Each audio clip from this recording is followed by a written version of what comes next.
Répondant aux aspirations profondes des peuples de l'AES, ont assumé la décision courageuse et historique de quitter définitivement la CEDEAO.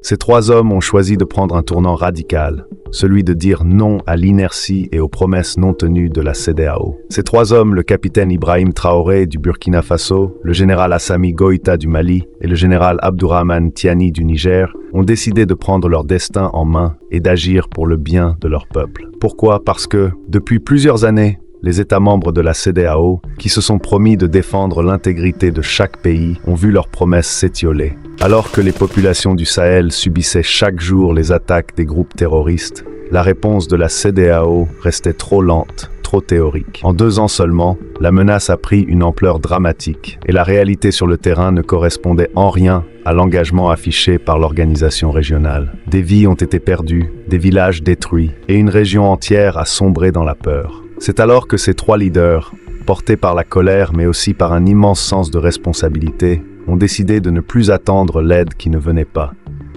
Ils ont mis de côté les protocoles diplomatiques et ont posé un acte fort, celui de quitter la CEDEAO. Mais pourquoi une telle décision?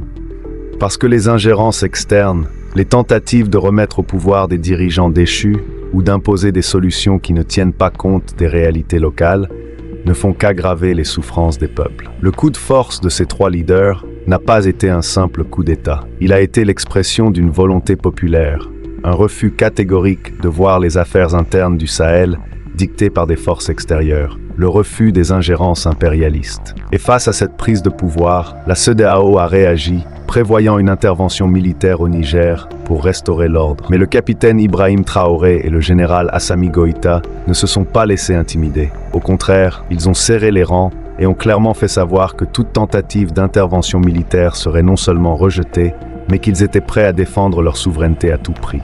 Unis par l'histoire, la géographie et des liens culturels et humains indéfectibles, le Mali, le Burkina Faso et le Niger ont décidé de former une alliance stratégique. Une alliance née dans l'urgence, mais portée par l'espoir de sauver une région tout entière, la région du Sahel. Cette alliance, appelée l'AES, l'Alliance des États du Sahel, est née non seulement de la nécessité de se protéger contre le terrorisme, mais aussi de la volonté de rompre avec un modèle de gouvernance qui ne fonctionne plus. Il ne faut pas se faire d'illusions. Aujourd'hui, la CEDEAO ou ce qui reste de la CEDEAO est derrière nous.